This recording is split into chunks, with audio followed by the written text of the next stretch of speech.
후쿠시마 오염수로 인한 국내 정치계와 정당 간의 유무의 문제로 찬반 여론이 국내 문제로 뜨거울 정도로 큰 이슈가 이제는 전혀 다른 곳에서 우리들에게 치명적인 건강에 해로운 문제로 떠올랐습니다. 뉴데일리 지의 보도에 의하면 미국 원자력 전문가들이 북한의 풍계리 핵실험장과 영변 핵시설 등에서 방사능이 누출된 정황이 드러났다고 보도했습니다. 김명일 기자가 보도해드립니다. 지난 9일 뉴데일리지는 미국 의소리 VOA 방송을 인용 보도하면서 IAEA 사무처장 출신인 올리 하이노넨 스팀슨 센터 특별연구원은 다핵종 제거 설비인 알프스를 통해 3중 수소를 제외한 방사성 동위원소가 상당 부분 제거되는 후쿠시마 원전 처리수와 달리 북한 풍계리 오염수는 알프스 처리 과정을 거치지 않아 세슘을 비롯해 방사성 핵종이 남아있을 것이라고 지적했다고 보도했습니다. 하이노넨 연구원은 2016년 핵실험 이전에는 거의 없었던 소규모 지진이 최근 풍계리 인근에서 20여 차례 계속 관측됐으며 이는 핵실험의 여파로 인한 주변산과 암석 등의 균열에 따른 것으로 보인다고 말했다고 전했습니다. 특히 하이노넨 연구원은 이어 갱도 내부의 플루토늄과 핵분 열물질이 여전히 남아있어 방사성 물질이 계속 나오고 있으며 균열된 틈으로 들어간 빗물 등이 방사능에 오염돼 지하수로 침투되고 인근 하천을 따라 동해로까지 흘러갈 수 있다고 설명했습니다. 또 하이넨 연구원은 일본 후쿠시마 상황과 달리 북한에는 현재 핵 활동을 모니터링하는 국제 사찰단이 없다고 지적하며 북한의 방사능 오염수 관리 실태와 배출 현황을 파악할 수 없다고 우려했습니다. 이러한 우려를 뒷받침할 수 있는 사례로 지난 2월 북한 인권단체 전환기정의혹 킹그룹 TJWG는 풍계리 핵실험장 방사성 물질의 지하수 오염 위험과 영향 보고서를 통해 풍계리 핵실험장은 강수량과 지하수가 풍부한 지역에 위치해 있는데 인근 8개 시군, 길주, 화대, 김책, 명간, 명천, 어랑, 단천, 배감 주민 약 108만 명 가운데 방사능의 영향을 받는 주민을 50%로 가정하면 54만 명, 25%로 가정하면 27만 명이 위험에 노출됐다고 밝혔습니다. 또한 미국 원자력 전문가들이 북한의 풍계리 핵실험장과 영변 핵시설 등에서 방사능이 누출된 정황이 드러났다고 밝혔습니다. 더욱이 놀라운 사실은 영변도 비슷한 상황이라고 덧붙였습니다. 미국의 핵물리학자인 데이비드 올브라이트 과학국제안보연구소 ISIS 소장은 사호핵 연료를 재처리하는 과정에서 고준위 방사성 폐기물이 발생하는데 북한이 영변 핵시설에서 발생하는 고준위 방사성 폐기물을 안전하게 처리하지 않고 있다고 지적했습니다. 올브라이트 소장은 북한이 안전성이 뒤떨어진 옛날 방식을 통해 고준위 방사성 폐기물을 저장하고 있어 폐기물이 재처리 공장 인근의 상수원으로 누출된 사례도 있다며 핵 폐기물 관리에 대한 국제적 방침을 따르지 않고 있는 북한이 일본의 후쿠시마 처리수 방류 계획을 비판하는 것은 위선적이라고 비판했습니다. 북한은 일본이 국제원자력기구 IAEA의 검증에 기반해 후쿠시마 원전 처리수 오염수 방출 계획을 발표하자 불순 세력들의 극악무도한 반인륜적 반평화적 망동이라고 비난한 바 있습니다. 북한이 운영하는 황해북도 평산의 우라늄 광산과 정년 공장의 방사능 폐기물이 이번 장마철에 예성강을 통해 서해로 방류될 가능성이 매우 크다는 전문가 분석이 나왔습니다. 특히 해당 정년 공장과 강화도 북쪽 해역 간 거리는 100여 킬로미터, 직선 거리로는 약 54킬로미터도 되지 않아 우리 국민이 직접적인 피해를 볼 수 있다는 우려가 나오고 있습니다. 이에 더해 13일 김영식 국민의힘 의원이 정부 자료와 미국 전략국제문제연구소 CSIS 자료 등을 문주연 단국대 에너지공학과 교수에게 의뢰해 분석한 북한 핵 최신 동향에 따르면 해당 정년 공장 남쪽의 정년 후 남은 폐기물 찌꺼기를 모아두는 웨이스테일링판 폐기물 저수지에서 방사성 핵종이 예성강을 통해 서해로 유입될 수 있다고 분석했습니다. 천연 우라늄의 10%가 정년 과정에서 폐기물 찌꺼기로 배출되는데 이 찌꺼기에는 라듐 226 토론 어렌 220, 폴로늄 퍼 210 등 우라늄 붕괴 생성물이 들어있습니다. 평소에는 문제가 없지만 장마철에 인공연못이 넘쳐 방사능 오염수가 인근 예성강으로 흐르면서 방사성 핵종이 서해로 방류될 수 있다고 뉴데일리는 보도했습니다. 이제 후쿠시마의 오염수가 문제가 아니라 같은 땅 북한에 있는 핵물질 오염수가 더욱 큰 문제가 됐습니다. 대한민국 국민들은 북한의 핵을 머리에 이고 살아가고 있는 국민들입니다. 그 많은 핵 폐수 처리 과정을 북한 당국에 공개하도록 해야 하며 국제기구인 IAEA로부터 검증을 받는 것이 우리들의 생명을 구하는 길입니다. 이제는 저들이 국민을 위한다면 여야가 정쟁만 일삼지 말고 한마음 한뜻으로 북한의 핵 폐수 처리 과정을 강력하게 요구해야 하며 만약 공개를 거부한다면 전 세계인들의 동조를 통해 강력한 제재를 가해야 할 것입니다.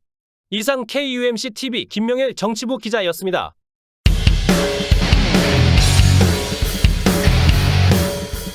백년가약의 사전적 의미는 남녀가 부부가 되어 평생을 같이 지낼 것을 굳게 다짐하는 아름다운 언약입니다. 이 약속을 진짜 지키는 부부는 얼마나 될까요? 부부가 나란히 100세까지 장수하다 같은 날, 같은 시각에 이승을 하직할 확률은 또 얼마나 될까요? 이런 약속을 실제 지킨 부부가 있어 소개합니다. 다보나 기자가 전해드립니다. 남미 브라질에서 실제로 이런 삶을 살다 최근 세상을 뜬 노부부가 있어 짠한 감동을 주고 있습니다. 80년 넘게 해로한 부부는 불과 4시간 차이로 눈을 감았다고 합니다. 브라질 중서부 토칸칭스주 의파라나에 살던 할아버지인 마메주 알베스 마갈레이스와 할머니 아나 아라우조 마갈레이스의 이야기입니다. 1918년생인 할아버지는 올해 만 105살, 1923년생인 할머니는 만 100세가 됐습니다. 할아버지와 할머니는 1940년 백년가약을 맺고 부부가 됐습니다. 이들의 부부가 맺어진 나이는 할아버지는 22살, 할머니는 17살 때의 일입니다. 올해로 결혼 생활 83년을 맞은 할아버지와 할머니는 지난달 29일 사실상 나란히 눈을 감았습니다. 할아버지는 105살 고령이지만 건강엔 전혀 문제가 없었고 정신 또한 또렷했습니다. 때문에 할아버지가 곧 세상을 뜰 것이라고 예상한 사람은 전혀 없었다고 합니다. 그랬던 할아버지의 건강이 악화된 건 아내 걱정에 식음을 전폐하면서부터였습니다. 할머니는 최근 폐렴에 걸려 입원했습니다. 병원은 그러나 고령의 할머니가 회복될 가능성은 희박하다면서 사랑하는 남편 곁에서 편안히 눈을 감도록 집으로 돌려보냈다고 합니다. 할아버지가 식음을 전폐한 건 이때부터였습니다. 이날부터 할아버지의 건강이 급속도로 나빠진 건 29일이었습니다. 지인과 친지들은 할아버지를 병원으로 옮겼지만 할아버지는 이날 새벽 4시 끝내 눈을 감았습니다. 그런데 아픈 할머니는 할아버지가 세상을 뜬 사실을 직감적으로 알게 된 것일까? 의식도 차리지 못하고 집에 누워있던 할머니는 같은 날 오전 8시 세상을 떠났습니다. 83년 해로한 부부가 4시간 차이로 이승을 떠난 것입니다. 이들 부부에겐 자식이 없었습니다. 하지만 워낙 아이들을 예뻐해 친자식처럼 기른 친지나 이웃의 자식이 많았다고 합니다. 주위의 모든 사람들은 두 부부는 금실이 좋아 꼭 손을 잡고 다니시던 모습이 눈에 선하다. 아마도 할아버지와 할머니는 손을 잡고 천국에 들어가셨을 것이라면서 눈물을 글썽였습니다. 한편 이웃에게 사랑을 베풀며 백년가약의 약속을 지킨 노부부의 죽음을 당국도 애도했습니다. 파라나 당국은 애도 성명을 내고 82년 동안 해로한 마갈레이스 부부가 같은 날 거의 동시에 세상을 떠났다면서 슬픔에 빠져있겠지만 마갈레이스 부부의 친인척과 이웃들은 힘을 내고 더욱 단합하자고 당부했습니다. 이상 KUMC TV 다보나였습니다. 코로나 바이러스 감염증 사태를 겪으면서 급증했던 미국의 살인율이 감소세에 접어든 것으로 나타났습니다. 뉴욕타임스 NYT는 지난 26일 연방수사국 FBI 자료를 인용해 뉴욕 등 미국 내 주요 도시의 살인사건 발생 건수가 올해 들어 12% 감소했다고 보도했습니다. 이에 따라 미국의 10만 명당 살인율은 지난 2021년 6.8명에서 올해 말 기준으로 5.6명 수준으로 감소할 것으로 전망되고 있습니다. 이승주 기자가 전해드립니다.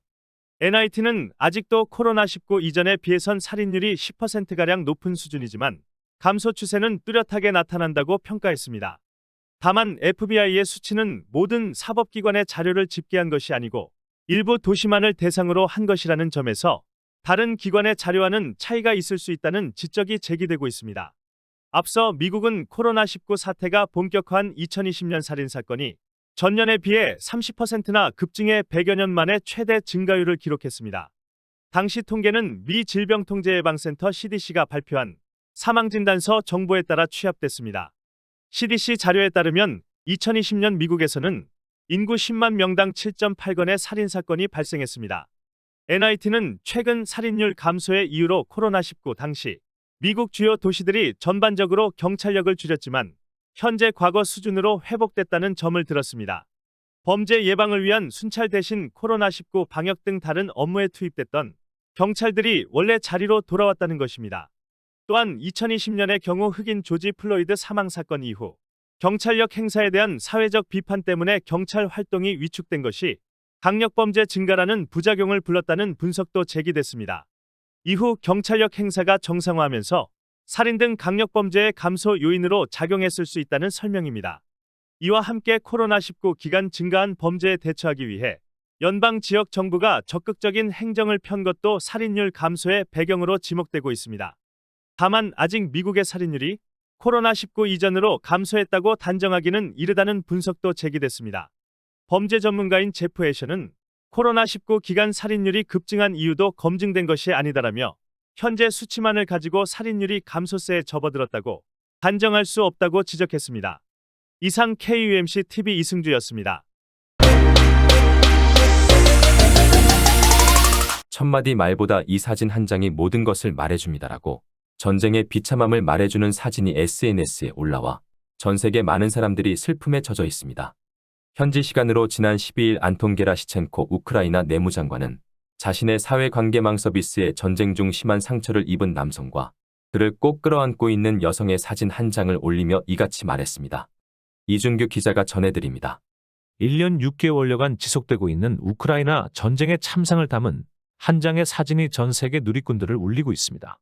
이 사진은 현지 사진작가가 촬영한 것으로 피투성이인 얼굴을 하고 잘려나간 팔에 붕대를 감고 있는 우크라이나 병사의 모습이 담겼습니다. 그리고 그를 끌어안은 채 어깨에 기대어 있는 아내의 모습도 함께 포착됐습니다.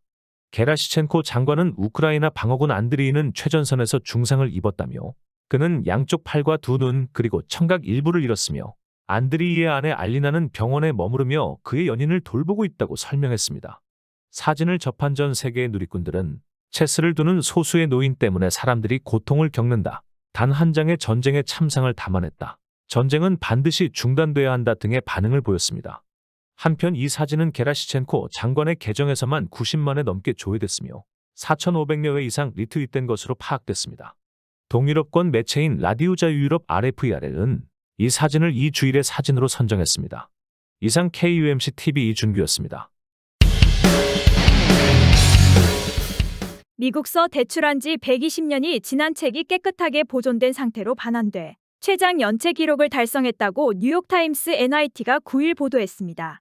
NIT에 따르면 미국 매사추세츠주 뉴베드퍼드 공립도서관은 1차 세계대전 시기인 1900년대 무렵 대출됐던 책을 지난달 돌려받았다고 보도했습니다. 강수정 기자입니다. 이 책은 영국 스코틀랜드의 유명 물리학자인 제임스 맥스웰이 쓰고 1881년에 발간된 208쪽 분량의 전기에 관한 기초 논문입니다. 120여 년 만에 돌아온 책의 연체료는 당시에 하루 1센트 요율로 계산하면 $430, 하루 5센트로 오른 현재 요율로 계산하면 $2100입니다. 지난 5월 30일 인접주인 웨스트버지니아의 웨스트버지니아대 도서관은 소유권 해제 표시가 없는 이 책을 발견했습니다. 보통 도서관은 더 이상 장서로 관리하지 않는 책에 이 표시를 남겼습니다. 웨스트버지니아대 도서관은 곧바로 뉴베드퍼드 도서관에 해당 사실을 알리고 반환을 원하는지 물었습니다. 이후 뉴베드퍼드 도서관으로 돌아온 책을 살펴본 결과 마지막 대출일이 1904년 2월 14일이나 1905년 2월 14일인 것으로 추정된다고 NIT는 설명했습니다. 색이 바랜 탓에 연도 표기가 190까지만 보이고 끝자리 숫자가 의미한 원형 모양으로만 남아있어 정확한 날짜를 알 수 없었습니다. 올리비아 멜로 뉴베드퍼드 도서관 관장은 이번에 돌려받은 책은 연체 기록으로는 최장일 것이라며 책이 잘 보존돼 활자도 아직 읽을 수 있는 데다 재본 상태도 매우 좋다고 전했습니다. 이상 KUMC TV 강수정이었습니다. 지금까지 저희 KUMC TV 뉴스를 시청해주신 시청자 여러분 감사합니다. 구독과 좋아요 그리고 알림까지 설정해주시면 저희들이 뉴스 제작에 큰 힘이 되어 주십니다. 다음 방송 시간까지 건강하시고 안녕히 계시기 바랍니다. 감사합니다.